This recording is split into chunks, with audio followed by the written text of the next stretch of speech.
Welcome to Privacy in Practice, the podcast where we bring you the latest insights, practical solutions, and real-world stories from the world of data protection and privacy. I'm Kellie du Preez. And I'm Danie Strachan. Privacy in Practice is brought to you by VeraSafe, your trusted partner in privacy and data protection. In this podcast, we dig into the challenges and opportunities in privacy compliance, from navigating complex regulations to building a sustainable privacy program that works for your business, not against it. So let's jump in and get practical with privacy. Welcome to Privacy in Practice, the podcast where we make sense of the complex world of privacy and data protection compliance. I'm your host, Kellie du Preez, and joining me today is my co-host, Danie Strachan. We're diving into the practical side of privacy, sharing insights, challenges, and solutions that we hope will help you navigate the ever-changing landscape of data privacy laws. But before we get into it, we have an exciting milestone to celebrate. That's right. We are celebrating VeraSafe's 15th anniversary this year. So VeraSafe is officially 15 years old this year, and we're practically an adult in the privacy world now. Danie, can you share a pivotal moment in your career that shaped your approach to data privacy? I think it happened naturally for me. So I started my career off in South African legal practice, and South Africa's data protection law, the Protection of Personal Information Act, also known as POPI or POPIA, came out sort of in the mid-2010s. It didn't actually take effect then, but the noise around it started in the 2010s. And I was just doing normal corporate and commercial law. And then suddenly clients started asking questions about this law. We're hearing that South Africa is getting a data protection law. What's it about? What do we need to do to get ourselves ready? And it actually sort of kicked in and took effect around about the COVID times, around about 2020.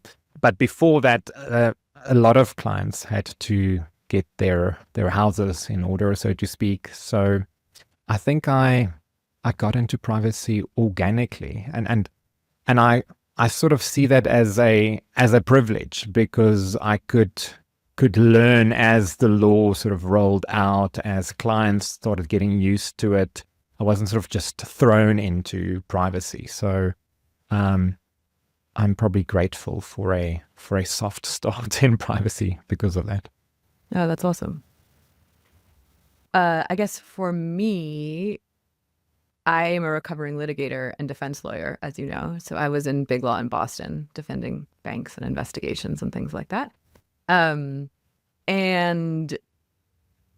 I think one of the pivotal realizations for me moving into privacy, and I suppose this is something I would have found in many kinds of compliance, is the flexibility inherent in a compliance project, which sounds silly. It sounds counterintuitive, but the need and ability to take into account the cost realities and the staffing realities and the type of data being processed and what's already in place and what needs to be in place, I find it more creative as a result.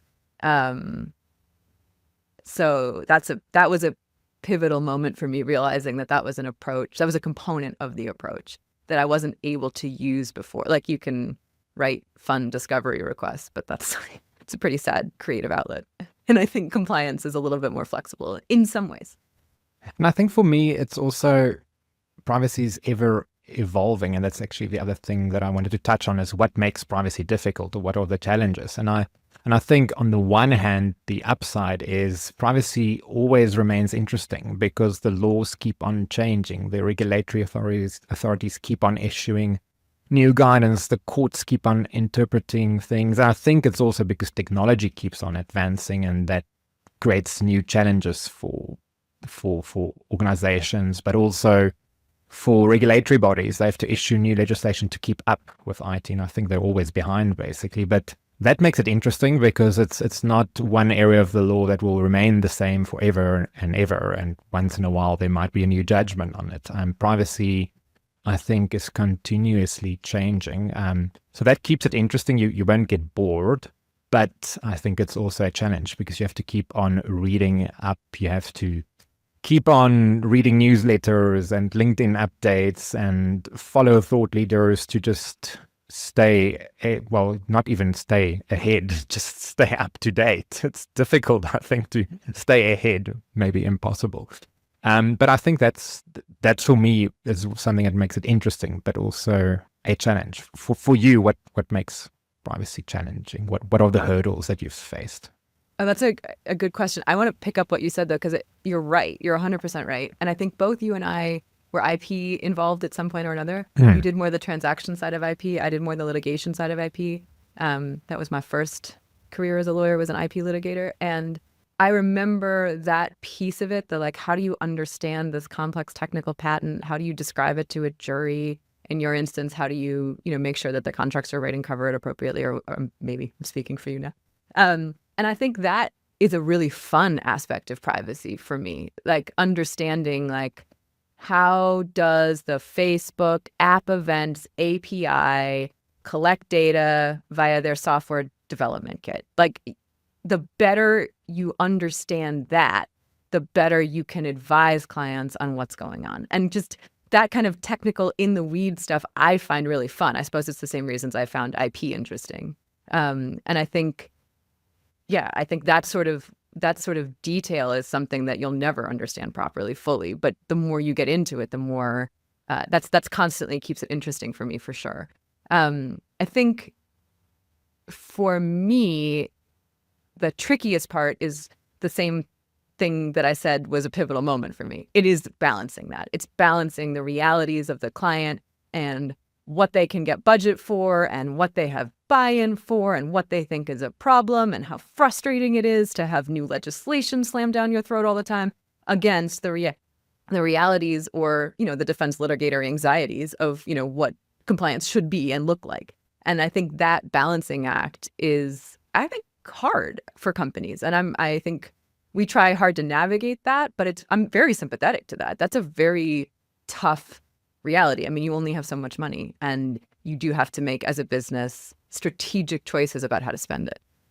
And I think what also makes it interesting and challenging, I just thought of something else now when you raised sort of IP practice. As an IP lawyer, I used to find the clients' organizations very interesting because they were in tech or in health, life sciences, or in education, or whatever else. And every time you had to get used to a new industry. And I think privacy is the same. The rules might be the same, but for us as lawyers, we counsel clients that range from an organization that runs a clinical trial to someone that presents training online or someone that has a fitness app. And I think as a privacy lawyer, that also makes it more complicated, because if you were doing road accident litigation or something, road accidents tend to happen in the same way, one way or another. I suppose that can be interesting too. But as an IP lawyer, and then now as a data privacy lawyer, you have to get used to the client's industry, their terminology, how things work, because you also, and often the clients, I think, assume that you understand how data flows in their type of organization. So I think that is also a bit of a learning curve, is trying to understand the challenges that are faced by each unique client, because although privacy is privacy and the principles are the same, the client's setup makes it challenging sometimes, I think, to apply those principles, and also interesting then, at least, because you're not sort of just counseling the same type of organization the whole time. But I think it means that you have to read up and understand clients' situations more, as any lawyer, I suppose. But I think in privacy, that adds an additional layer, because as you say, there's so much technical stuff involved. You need to also understand what they're doing, and especially if it's a SaaS client or someone involved in SaaS software, you need some additional technical background info to help them comply. I was writing a recommendation for one of our team members for the IAPP Fellow of Information Privacy certification, or I'm not sure if it's a certification title. FIP, designation. Designation. There we go. And I was sort of I was thinking it would help to list all the different types of cases she was leading. And I was just listing like the type of data processing that was happening in each engagement. And it was crazy. I mean, we do things like, we're advising, biotech startups on how to run a compliant cancer drug trial, or we're advising a ticket company on how to like compliantly collect data when people visit zoos. It's just this huge range of situations that I know you have some really fun clients. There's a lot of stuff around travel and nonprofits, and there's fun stuff around, we have a lot of fitness companies, SaaS companies, and a lot in this, research and development space around biotech and cancer drugs, Alzheimer drugs, like organ transplants, like interesting stuff. But it's such a range of industries that it really forces us in, I think, there's a particular kind of person that enjoys that constant need to learn new things. And I think, luckily, most of us fit that. I think privacy law is a bit like tax law, because every year there's a new tax law or 20 new tax laws. I think because tax laws keep on changing to suit sort of financial things happening out there. And I think privacy is probably the same. Yeah, that's a good call. Danie, how did you end up at VeraSafe? So it's an interesting story. I was looking at maybe living in other parts of the world temporarily or for longer, or at least just being more flexible and seeing the world. And then I thought, well, how am I going to do that? Because most lawyers work in an office. They're stuck to that specific office in a specific place. And then I came across VeraSafe magically on LinkedIn, and I just realized that it fits the bill. I already had privacy experience. I found it interesting.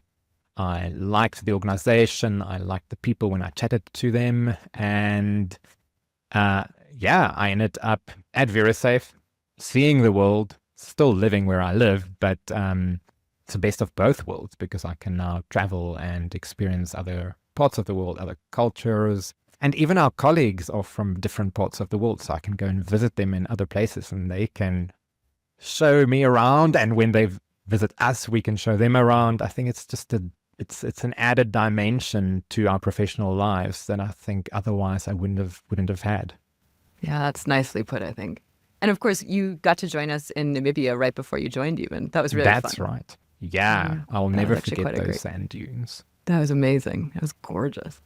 Otherworldly. Oh, that's awesome. And you have worked remotely quite a few places, right? I mean, you've worked remotely in Spain. Wow. Poor Isa, right? Like, we have one team member in Spain, and I think she hosts a lot of us. So we come to her, gives a lot of advice.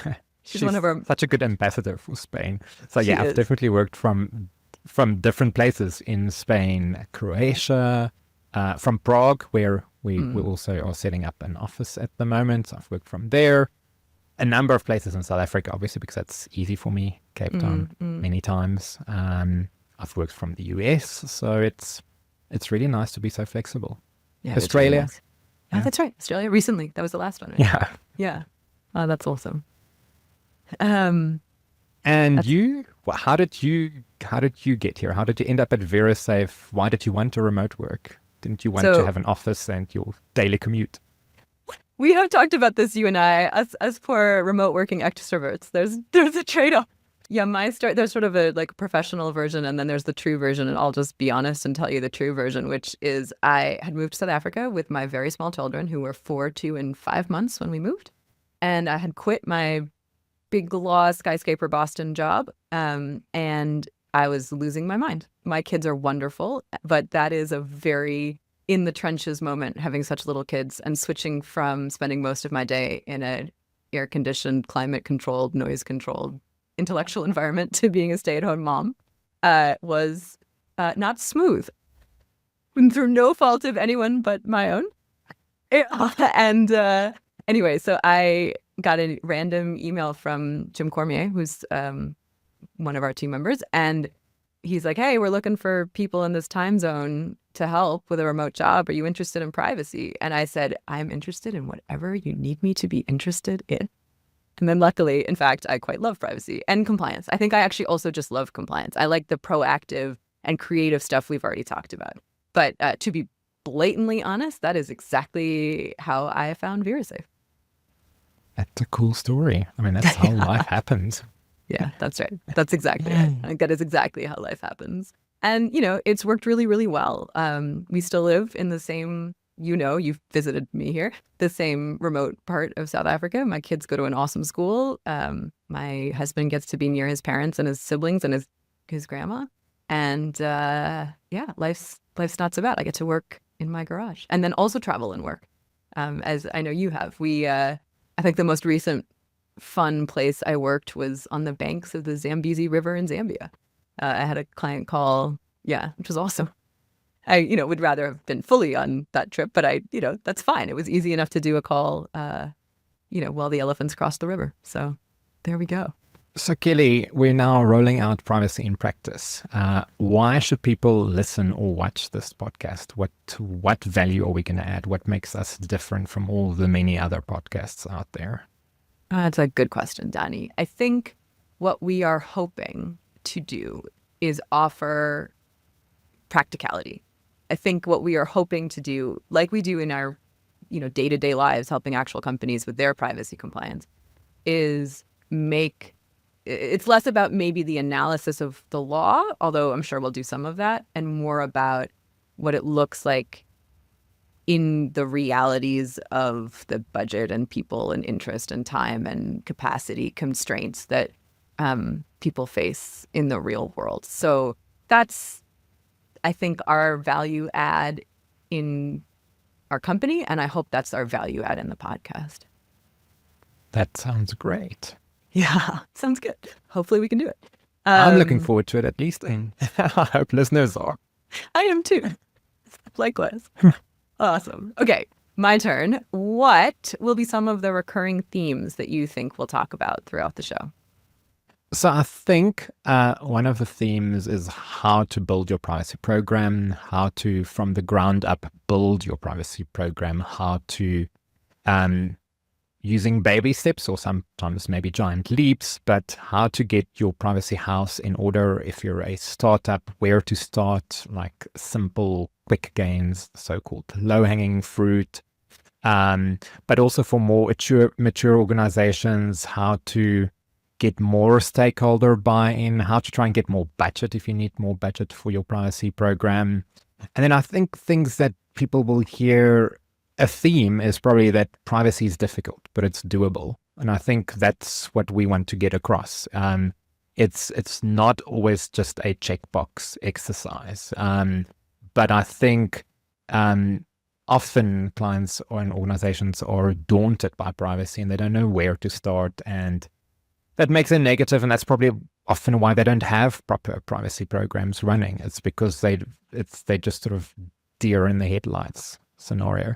And I think that's what we want to get across, is that privacy can be practical, it can be difficult, but it's doable, and you just need to find the right approach. So we'll hear from various guests from different sectors and wearing different hats, how they've challenged, how they've tackled this challenge.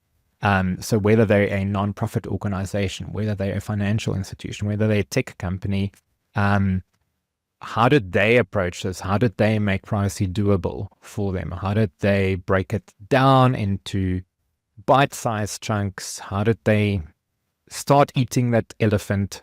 And also, I think we'll also hear from other people, not just from people building privacy practices. We'll speak to other people that are experts in their fields, people that have worked at commissions and data protection authorities, activists. We'll try and get people from different corners to get their views on privacy and what privacy should be like, and how privacy should be implemented in practice. But I think the core theme is practically, how do you approach privacy to make it work for your organization, and then obviously also ultimately for the individuals that are protected by privacy laws. And I mean, speaking about that, I've started mentioning about some of the guests, but what do you think we'll hear from some of these guests? Which types of guests can listeners expect? I think you covered it really nicely, and I think the only thing I'd possibly add on the type of guest is, I think we're also hoping to talk to some of our fellow practitioners at law firms and in various other kinds of practice, in-house roles and whatnot, just because I think they'll also have a unique insight, hopefully as we do, as to yeah, as you say, how do you eat the elephant? That's a very South African expression.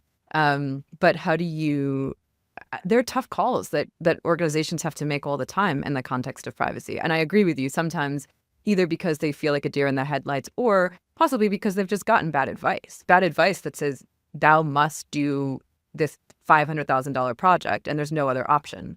I think that is intimidating, and it becomes this binary choice that isn't a binary choice. It feels like a binary choice for the organization. We don't have budget for privacy versus we have budget for these pieces of privacy, and let's start there. And I think that's what that's some of the some of the solutions we're hoping, I think, to get out. Everyone's made their own path through this forest, and we'll hopefully take you down a couple different ones of them so you can kind of see which pieces might suit you. And I think what we should also dig into and hopefully get insights from our guests about is why. I find that for an organization, it's easier to implement things. It's easier to drive compliance if they know why they are doing it. Often their answer will be, well, we don't want to get a fine or a penalty. We don't want to be taken to court. That is a good why, I think, why they're doing compliance.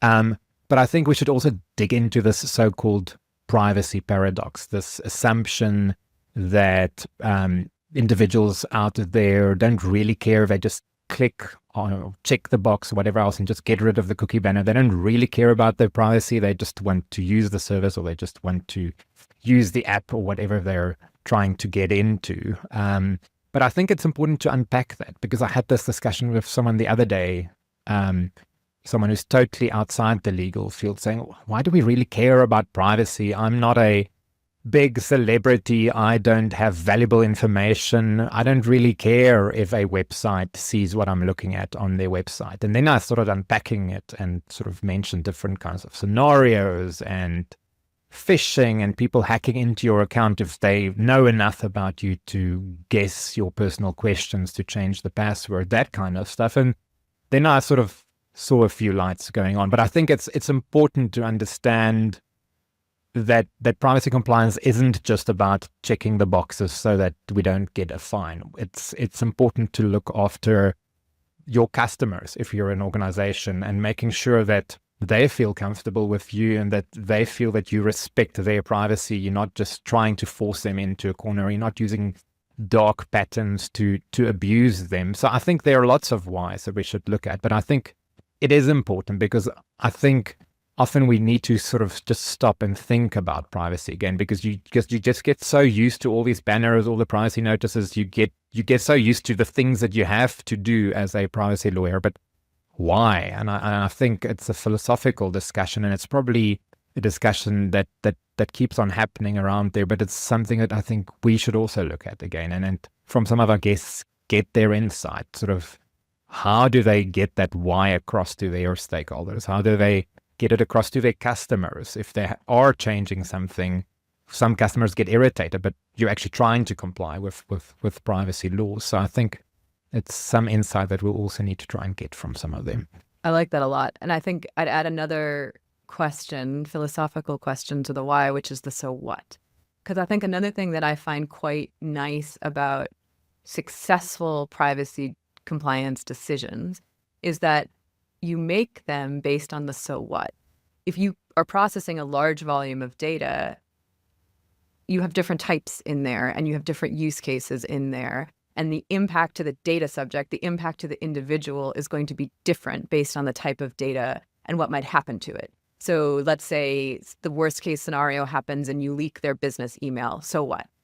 Think about that. What is the so what there? Versus you have a data breach and you lose the fact that they chose to do a series of workouts that were targeted at women who were pregnant. That's a bigger so what.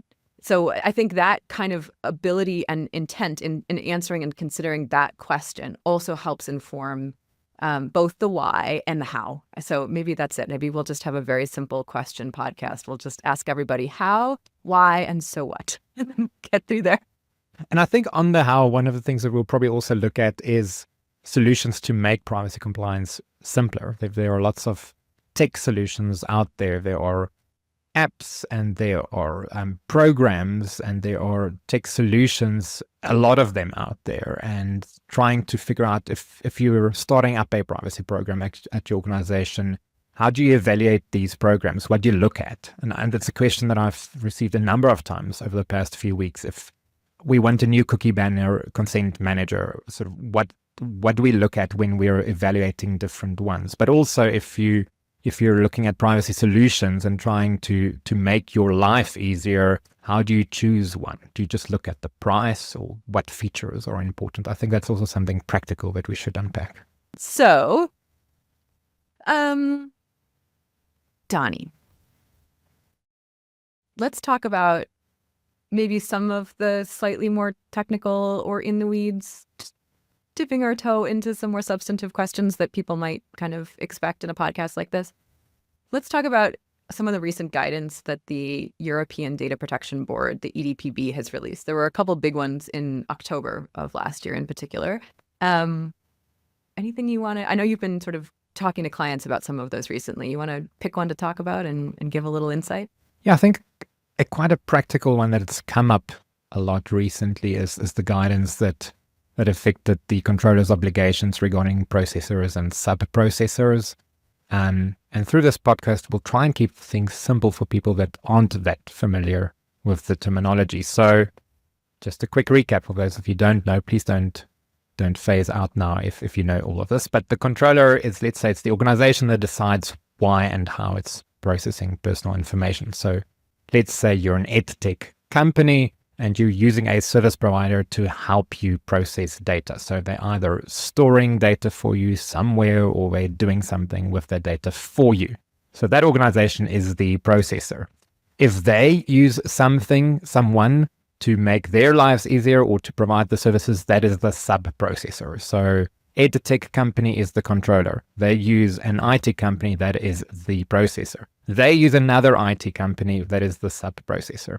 So interesting guidance from the EDPB, that's the European Data Protection Board, to try and clarify what your obligations are if you're a controller. So if you are the EdTech company and you are appointing an IT company to process data for you, do you make it their problem if they then want to appoint further sub-processors? Is it up to them? You don't need to know or worry who they are.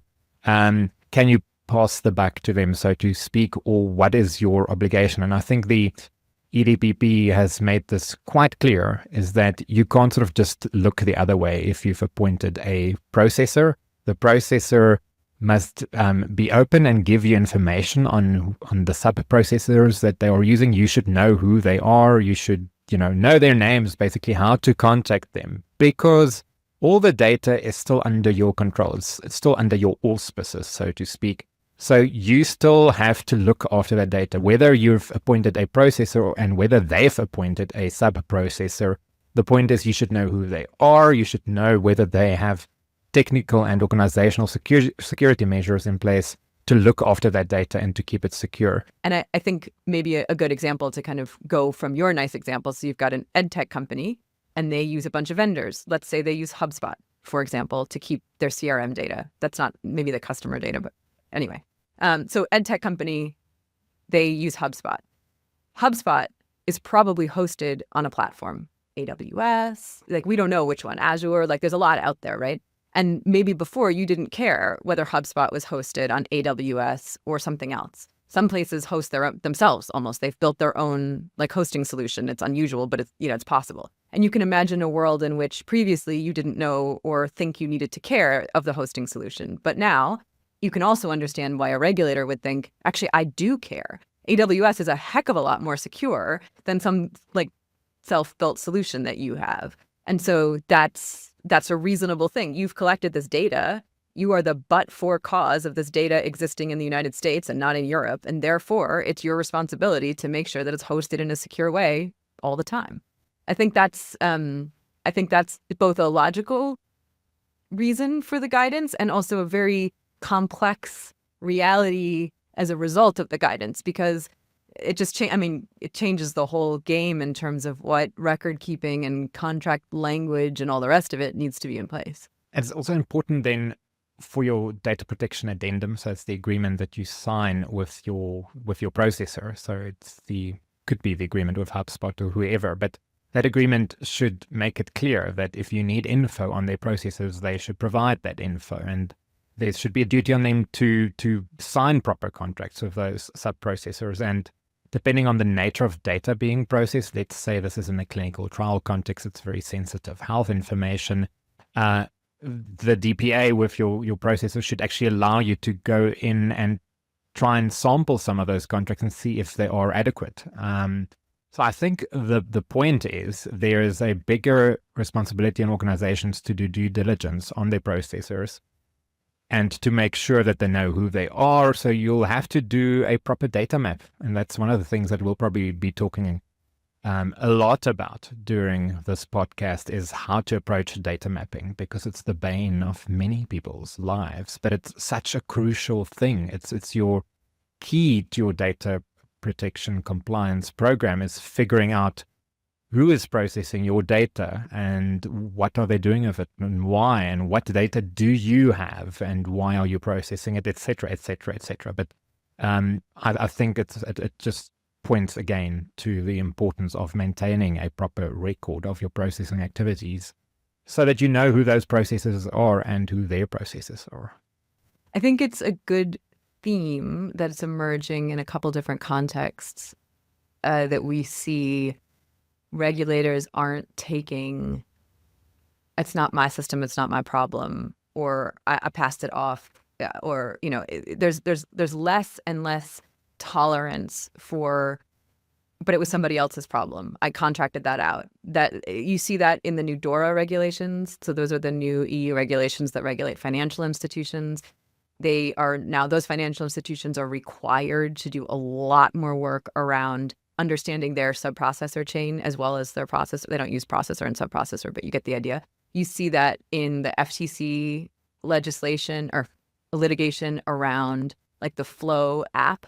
That in that context, it's about SDKs. Like, it's no longer okay to say, I don't know, I've got this bit of software code that's like powering my app, and yeah, we use some free open source SDK kits and whatever. SDK kits, that's redundant. SDKs or other pieces of open source software, and we didn't vet them because we were building our product. We were a startup. Like, we don't know exactly where all the pieces of code in our product came from. But if you didn't vet them, I mean, in the Flow case in particular, that company had a bit of code that was sending information to China, highly sensitive data because it maps a woman's menstrual cycle. And they didn't know that. They weren't intentionally doing it. They hadn't intentionally set it up. They just didn't do the work to be aware that it was happening. And I think that's just yet another example where regulators increasingly are saying companies need to understand the technology and the life cycle of the data that they, or the life cycle of the locations and impact of the data they're processing. You got to know more. Ignorance is no longer a good excuse in a lot of contexts that we see kind of across the board.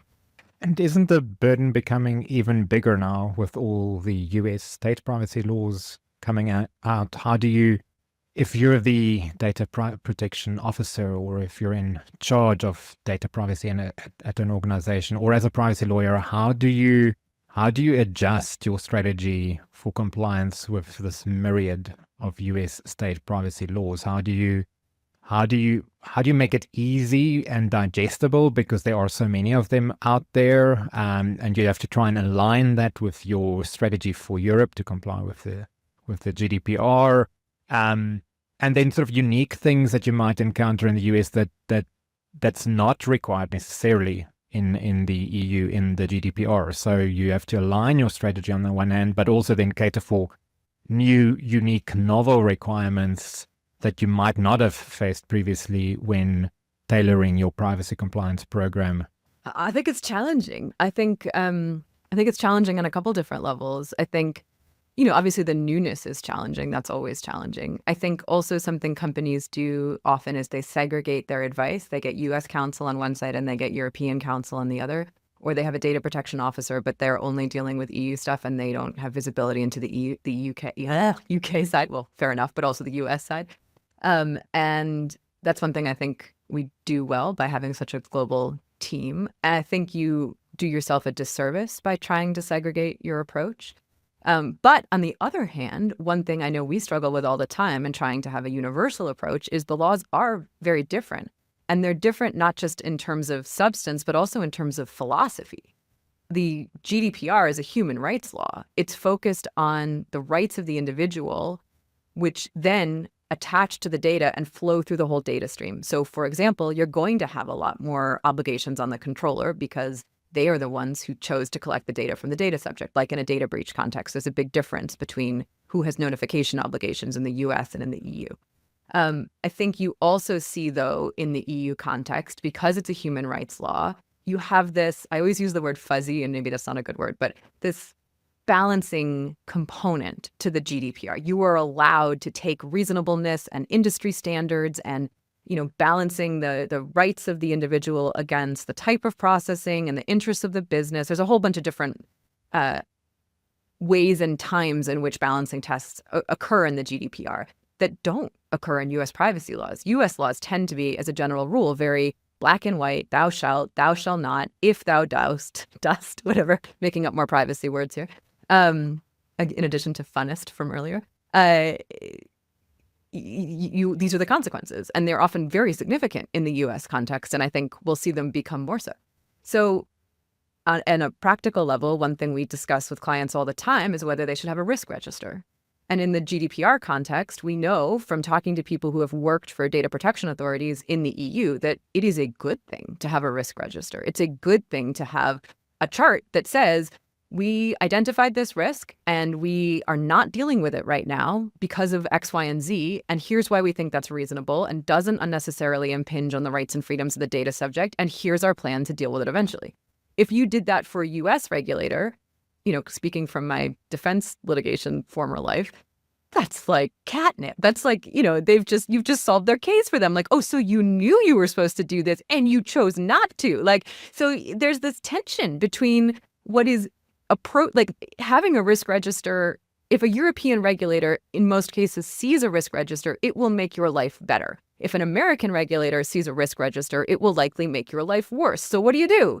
And it's not like these risks only exist in one context. Like if you're making a choice about a cybersecurity component, it's not like, you can make a different, generally speaking, you're making it across the company or across the software platform or what have you. So I think it's really hard. And I think that if you can have a universal approach or someone who is familiar with the universe of challenges, I think that leads to a more logical solution. But I also understand why people segregate it because, there are quite different components to the compliance side of each. So I didn't really answer your question about how do you handle it. But I think that certainly that's something we can unpack in with our various guests is there are a lot of challenges. And I think everybody's going to navigate that a little bit differently. So speaking of being a DPO, we do serve as data protection officer. You and I both serve as data protection officer for lots of companies and, with teams and as an outsourced DPO. That's an interesting role. It's a GDPR role. It's not necessarily a global role. And, or it isn't a global role. It's a GDPR role, but, we can also help with broader compliance. But let's zero in on the GDPR piece. So as a DPO, fulfilling the obligations under the GDPR associated with a DPO, what advice would you give to a company deciding, oh, shoot, we need a DPO, or we think it's time now, or tipping over? What should they know about the DPO function and the resources that you should be prepared to provide the DPO? Yeah, so in Europe, you don't always need a data protection officer. It's only in specific instances. For example, if you're processing lots of special category data, that's sensitive information like health information, then you are obliged to appoint a DPO. That's under the GDPR. Fortunately for organizations, the DPO can be in-house, so it can be an employee of the organization, but it can also be an external party. So you can appoint someone from outside to act as the DPO, which often makes organizations' lives easier because let's say it's a small startup, but they're in the life science space, so they're processing lots of sensitive health information, but they have a very small team. They don't really want to now appoint a full-time person to serve as their DPO. So they can outsource that role to an organization like VeraSafe or whoever. But that's not where it ends. And I think that's where the challenge lies, is that many organizations think, okay, well, we've now appointed a DPO and let's just carry on with life. But the issue is that you still have a DPO. It might not be an employee. So let's say it was an employee. That employee would take on certain responsibility as a DPO. They would be serious about their job because they could face liability. So they'll want to make sure that the organization is compliant with data protection law.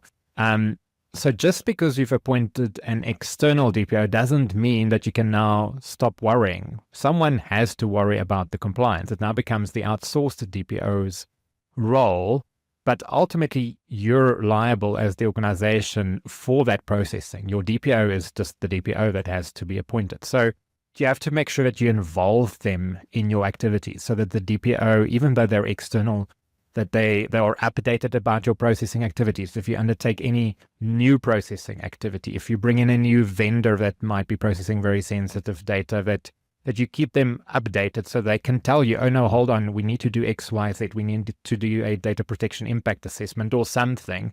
So you have to enable them to fulfill their function. So that might include resources. It might be making sure that you have regular check-in calls with them so that they are actively involved in your privacy compliance. It's you always hear this in compliance. Compliance is not a checkbox exercise. And the same with this. You can't just check the box, appoint your DPO, and carry on with your life. You need to make sure that they are resourced and that they are enabled to make sure that your organization is compliant with data protection law. So I think it's important to make sure that you touch base with your DPO regularly, that they have enough time to spend on your compliance activity. And it's also important to bear in mind that you could otherwise get a fine or get into trouble. I mean, there's been examples of that in Europe where regulators, where supervisory authorities found that an organization didn't have the right setup, that their DPO wasn't sufficiently involved in the operations of the organization. And I think that's one of the things that we'll look into in subsequent podcasts, is what exactly is the role of a DPO? What do you do? And how do you do it? And how do you address those challenges? I think one of the interesting things, especially if you're an in-house DPO, is how do you handle conflict? And there's been a recent example of a well-known organization that made a subtle but very important change to its privacy notice. And lots of people, I just saw comments on LinkedIn because there was a whole debate that was unleashed because of that. And a lot of the people said, what did the DPO do? Where was the DPO in all of this? How could they let this happen? And obviously it's very easy to point all the fingers at the DPO, but some wise person commented saying, just put yourself in the shoes of the DPO. Maybe the DPO did raise a massive red flag, and maybe that flag was shot down. I think the life of a DPO isn't always very easy because you're sort of standing between the devil and the deep blue sea. It's often about profit and shareholders and plans and strategies. On the other hand, you have to make sure that compliance is still in order, and then also that the individuals out there are protected because it's their data. Ultimately, they'll run away from your platform if they find out what you're doing with their data. And I think the DPO plays a key role in that. And I think it will be interesting to hear from some of the in-house DPOs, how do you handle those tough situations when you are between the regulator and the data subject and the shareholder? How do you manage that conflict? And how do you get the message across without being abrasive or losing your job, but still making sure that it's heard and, if possible, that it's acted upon? Two things for me that come out of that is, I think in some ways that is both a benefit and a risk of an outsourced DPO, because a critical piece of the requirement for a DPO is that they are independent and that there are no conflicts of interest. And subsequent case law and guidance has clarified that means the data protection officer cannot make decisions about the purposes or means of processing the data. So it's really hard to have someone in a split role if they have any kind of authority or decision-making ability. And so in many ways, that makes it really hard to have someone in-house in a smaller company serve as data protection officer if they are also making choices and having targets or requirements or understandable, ideas about strategic direction when it comes to, what the business is going to do with the data it collects, which is usually a lot of the business of the business. I think on the other hand, having an outsourced DPO means sometimes you aren't as intimately involved. I think a lot of our clients have done a nice job of adding us to their Slack channels or their Confluence pages or various other things so that we're more embedded and actually people think to contact us and talk to us about stuff, and there's a process and we talk to them frequently and whatnot. But I think that is a risk, and something companies need to consider is if the data protection officer needs to statutorily and practically know what's going on in your company, how are you going to do that? How are you going to make sure that is facilitated? Obviously, we have thoughts on that, but I think that's something else to kind of consider. So I think you've mentioned one of the mistakes that organizations can make, and that is, well, I guess the biggest mistake is not appointing the DPO if you're supposed to appoint it, but also appointing the wrong DPO, or if it's an internal person, if you're saddling your chief information officer with the DPO role, which could lead to all sorts of complications. Any other big privacy mistakes that you've seen organizations make? Oh, that's a great question. I think not taking it seriously enough is an obvious one. I think sometimes this is a mistake people make in all sorts of contexts, but sometimes either focusing too much on the details and losing track of the big picture. So making sure that a particular process is working well, but forgetting to do something else. Or vice versa, focusing on the big stuff and missing that you actually have checked that the do not sell is actually being implemented in a functional way. That's a common thing I see as well. You get the guidance. I think that's also, not to toot our own horn again, but I think often what can happen with guidance from a law firm around privacy is that you get guidance on what the law says, but you don't get guidance on how to make it work in your platform. And I think that's the benefit of a DPO or somebody else who's a little bit more integrated, whether it's us or anybody else, that, it's not just, okay, you need a do not sell web form, and that do not sell web form needs to achieve these 4 things. It's, okay, so what flag are we adding to this database? What's the pipe between this database and AppsFlyer? What things are you turning on in AppsFlyer? It's all that technical stuff that means that the compliance is not just we kind of tried. Somebody told us what to do and we gave it a shot. That's a difference that is important. And I think also thinking that once you have a privacy notice on your website and a cookie banner, and you might have an internal privacy governance policy, maybe you might have a policy how to handle requests from data subjects, you sort of sit back and rest on your laurels because you're not fully privacy compliant. And that's actually just the starting point, because just getting policies and paperwork done, signing DPAs even, that is just not enough for privacy compliance. That is sort of just the icing on the cake. You need to actually get into the nuts and bolts and then look into the actual processing and making sure that it's compliant. What data are you collecting it? Are you allowed to have this data? Why are you collecting it? Why are you still storing it? Because you don't have a reason for storing it anymore. It's those simple privacy principles that we all know about, but those are so difficult to apply in everyday life. And I find often that organizations would rather just do 10 or 100 privacy notices than once just looking into their data flows and figuring out why they still have that data. And I think, and that is often, I think, unfortunately, where you open yourself up to some kind of scrutiny from a regulator or some potential lawsuit even, because you think you're compliant, but meanwhile, you don't really know what's happening below the covers. And there might be serious issues out there. There might be fires burning, and you might just be ignoring them because you're trying to work on the cosmetics. And I think that is challenging, because that's what many organizations don't have the time or the need for. They just don't want to get involved in those deeper aspects. And that is unfortunately, I think, what makes privacy difficult. It's getting into the nuts and the bolts, but it is doable.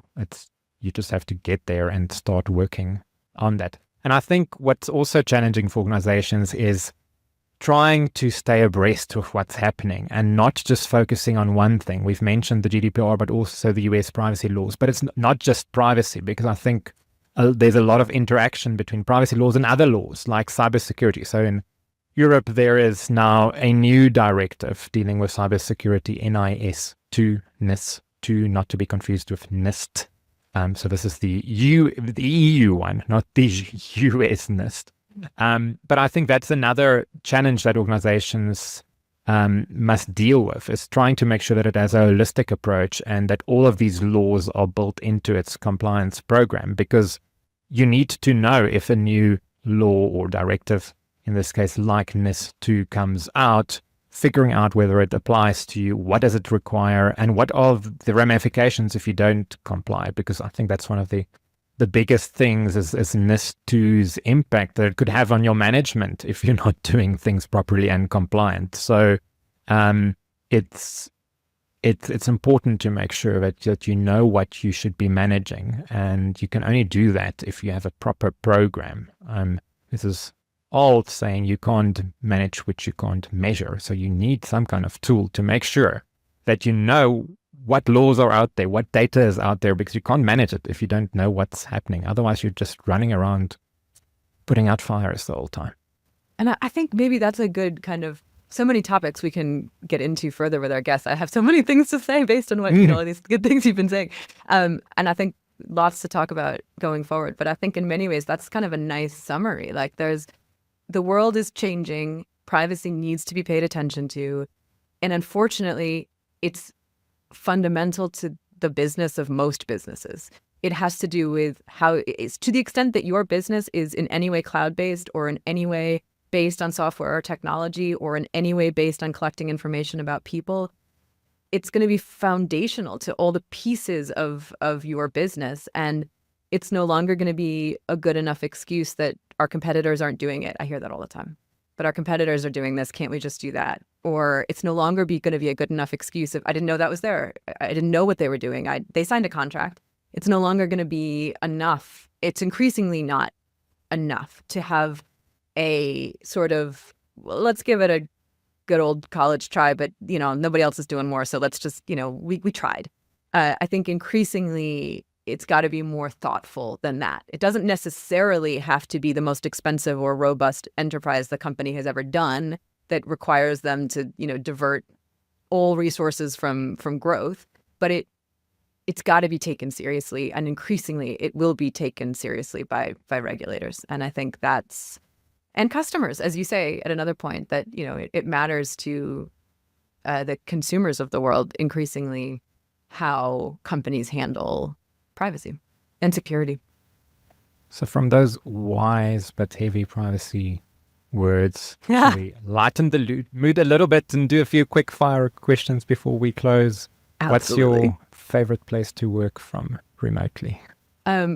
There is a coffee shop in my town called the Village Cafe that you have been to. I believe you deemed it to have the best cheesecake. It has very good cheesecake. There's like a bank of chairs along the back wall, and whenever I have particularly admin work to do that I just can't handle, that's where I go. So I'd say that's one of my favorite places to work. But in terms of a country, my favorite place to work remotely, I don't know. I've really liked a lot of the places we've gone on team meetups and just to travel and work in Europe. I think I don't know why, but there's been quite a few nice places we've found to work in Europe that I've really enjoyed. How about you? My favorite place is where I'm sitting right now, because I can look out and I see the trees and the birds sitting on the branches and the nice sunny day here in South Africa. But yeah, I mean, that's sort of my nice place to work from. But cool places, I think coolest that I can think of right now was there's this little suburb outside Split, which is in Croatia.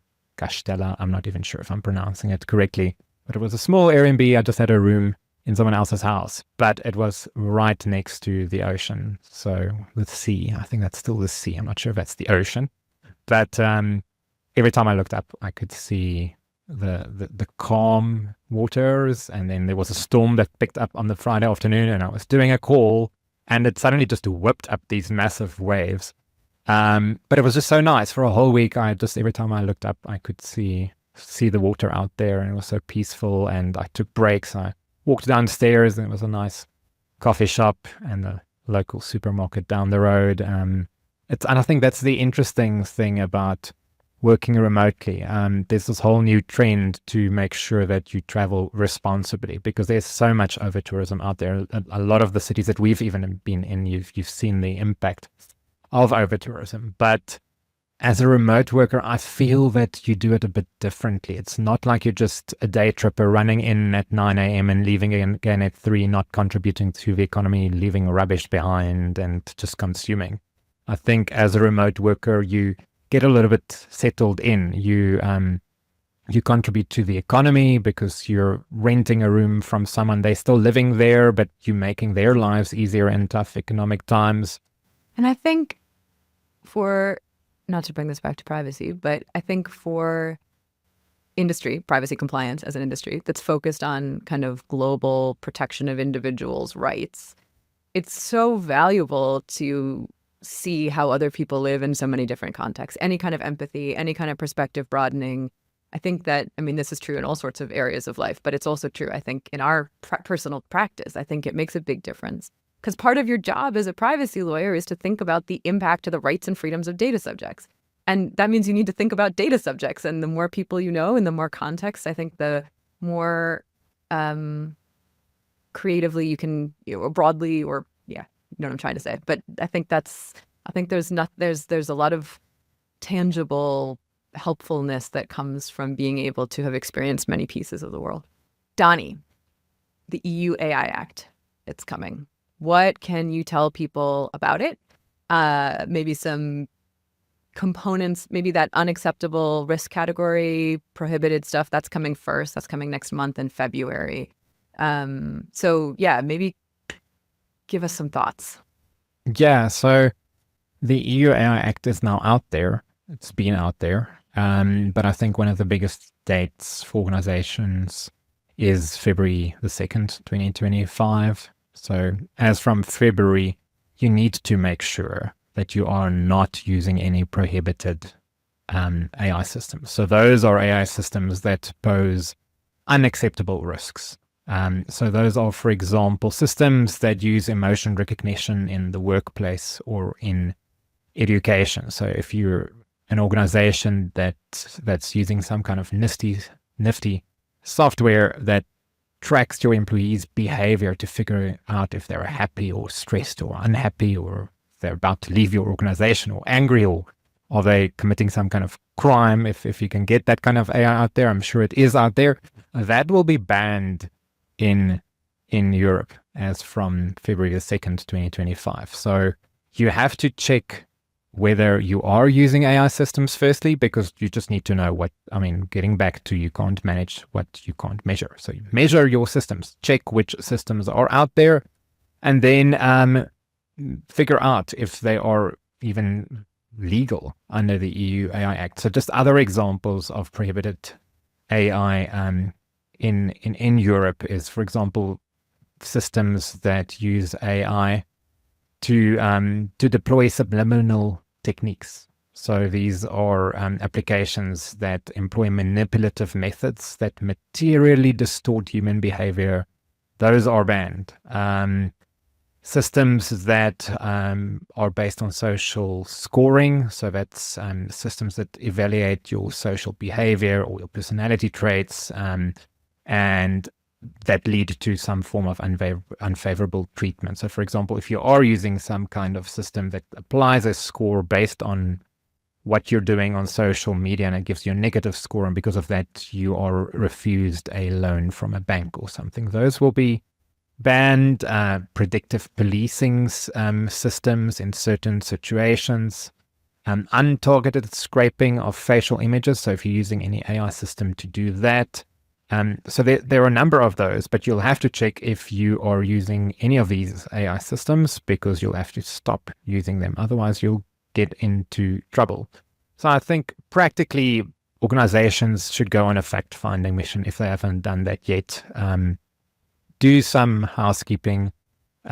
Discover what AI is being used in your organization. It's not always the obvious ones. You'll find that once you start asking questions, and once you send some delegates out there to see what's happening in their corner of the business, you might find that there are some weird AI tools in use that you're not aware of. And often this is the privacy person's obligation, because privacy has somehow your role as a privacy lawyer or privacy officer is expanding to also look into AI, because they are so closely interrelated. So I think it's to find these AI systems, evaluate them, see specifically when it comes to the EU AI Act, whether you are in a situation where banned AI is still in use. Or if it's not banned, it might still be what is known as high-risk AI. So the EU AI Act is a risk-based piece of legislation. It categorizes AI systems based on certain risks.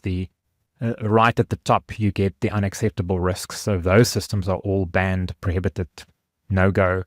Below them, you find high-risk systems. The high-risk systems come with lots of serious responsibilities. So you might be using something that's not banned, but it's classified as high risk, and we can go into that, and we will probably go into that in an episode. But figuring out whether it might be a high risk system, or if you're lucky, it might be low risk, and then there are very few, if any, obligations attached to those. But I think homework, maybe at the end of this podcast, is go and find out what AI is being used by your organization, and figure out what the risks are, and whether, if it's banned, how you can address that, because that will have real life business implications if suddenly you have to pull the plug on some kind of system that's being used, or if you can try and change it so that you've managed to get around the problem, but it's it could have serious ramifications if you're only finding out about it at this late stage.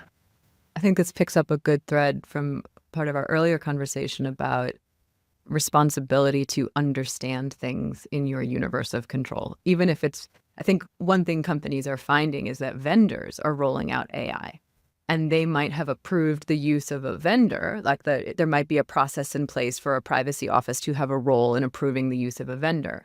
But now that same vendor is bringing some AI tool to the table that the team using it doesn't know how to or whether to evaluate, or how or whether to raise to the privacy team. So I think that's something we'll talk about, hopefully with some guests, the practical way through that morass. But I think that's exactly right. In many cases, it's not that the company has a proprietary AI system that's going to be needing to be considered in light of this legislation. It will be the case in many cases, but in many other cases, it won't be. It will be you are using the tools that a vendor has provided to you, sometimes without your considered knowledge. So go ask some questions, folks. Find out what your people are doing. And look out for our episode where we'll be interviewing someone who's at the coalface at a very big organization.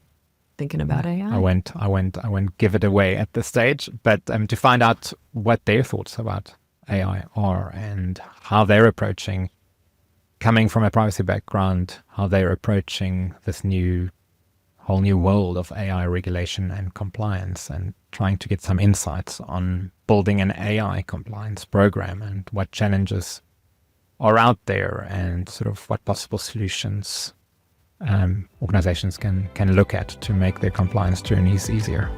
That's it for today's episode of Privacy in Practice, brought to you by VeraSafe. If you enjoyed today's conversation, be sure to subscribe so you don't miss out on future episodes. And we'd love to hear from you. Send us an email to podcast@verasafe.com. And to learn more about VeraSafe's data protection and privacy services, you can visit us at verasafe.com.